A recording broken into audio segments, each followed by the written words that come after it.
তো আজ হচ্ছে নবমী। হ্যাঁ জানি যে ভিডিওগুলো অনেক লেটে আমি পোস্ট করতেছি, যাই হোক। তো দেখো সকাল থেকেই বৃষ্টি শুরু, আর বৃষ্টি হচ্ছে দেখে লাড্ডুকে বললাম আমি ঘরটা ঝাড় দিতে, তো ও সেই মতো কাজ করছে। তো এই দিন আসছিল দিদি আর জাইম্বু, তো টোটো করে আমি জিজ্ঞাসা রাখি সবাই মিলে চলে গেছিলাম ঠাকুর দেখতে, যেহেতু তেমন ঠাকুর দেখা হয়নি সেই জন্যে। তো সবার প্রথমে চলেছিলাম পাইনিয়ার, সেখানে দেখো টিকিট বিক্রি করতে এক ভাই ধরে নিচ্ছে। তারপর সেখান থেকে আমরা চলে গিয়েছিলাম বেনারস ঘাট। দেখো এত সুন্দর ছিল সত্যি। আমি এটা প্রথম দিন আমরা তো ঘুরিনি, লাড্ডু আমি ভিড় দেখে ভাইগে চলে গেছিলাম। তো দেখো আজকে আমি দেখলাম দিনের বেলা, কিন্তু তাও দেখো এতটা ভিড় ভিতরে বলার বাইরে, বাপরে, মানে লোকের আরও বেশি।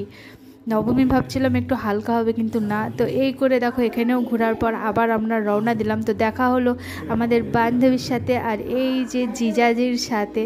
তো দেখার পর আমরা চলে গেছিলাম, নাম জানি না, সব ওই যে সার্বজনীন মন্দির, প্রত্যেকটা মন্দির। এইটা হচ্ছে তোমার ওই যে জীবন মোড়ের মন্দির, এটাও খুব সুন্দর হয়েছে, এটাও আমরা দেখিনি। লাড্ডু যেহেতু হাঁটতেই খুব কম চায় না, সেই জন্যে। তো টোটো করে যাওয়ার ফলে একটা জিনিস সুবিধা হয়েছে যে আমরা একটু ভালো করে ঘোরাফেরা করতে পারছি। তারপরে এই যে যেটার ভিতরে আমরা ঢুকিনি, এই ভিডিওটা জিজ্ঞাসা করতেছে, দেখো ওই যে আমি যাচ্ছি ভিডিও নিয়ে, যেহেতু আমি দিদির ফোনে ভিডিও করতেই ব্যস্ত ছিলাম।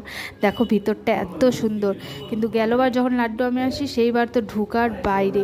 পূজাতে এত কিছু সুন্দর সুন্দর জিনিস আছে, মেন কথা আমরা ঘুরতেই তেমন বেরোয় না, সেই জন্যে। তো এই জায়গাটা আগেও আমি আসি, নাইটে সব প্যান্ডেলই খুবই সুন্দর হয়, যেহেতু লাইটিং থাকে, দিনের আলো অতটাও মিশে হচ্ছে না তাও। তো এই জায়গাটাও খুবই ফেমাস, একদম গাছ দিয়ে ভরা। তো এই করে দেখো আমরা চলে যাচ্ছিলাম নন্দীবাড়ির দিকে, আর এই দেখো লাড্ডু। তো দেখো কি সুন্দর দেখছো, এটা হচ্ছে আমাদের ক্ষুদিরামপল্লী, সামনেই পিসির বাড়ি। তো আমরা বেরোয় দেখি যে খিচুড়ি দিচ্ছে, তো দিদি জিজ্ঞাসা সবাই আমরা খিচুড়ি খেতে লাগিয়ে গেছিলাম, সবাই দু প্লেট আমরা খিচুড়ি খাইছি। তারপরে দেখো এই যে আমরা চলে যাচ্ছিলাম রয়্যালের দিকে। তো রয়্যালেও খুব সুন্দর রাস্তা করছে, আর প্যান্ডেল তো বলার বাইরে। তো আমার খালি একটাই ডিউটি দিয়েছিল যে আমি এই যে ভিডিও করতেছি, ছবি তুলতেছি, এগুলাই কাজ। তো আমার ফোন দিয়েছিলাম জিজ্ঞাসা আর রাকির কাছে। তো যাই হোক এখানে চলে আসলাম দুর্গা মন্দির আমাদের, আর ওখানে কিনে নিচ্ছিল জাইম্বু কিছু বেলুন। তো বাড়ি এসে দেখো আমাদের খাওয়া দাওয়ার টিফিন শুরু। তো এর সাথে আমি বলে দিই দশমীতে আমরা তেমন বেরোয়নি, যেহেতু দিদি জাইম্বু আসেনি, আর দশমীর সকালেও ওরকম একদিন পরে হয়েছে। আর দেখো ওয়েদার খুবই বৃষ্টি ভরা।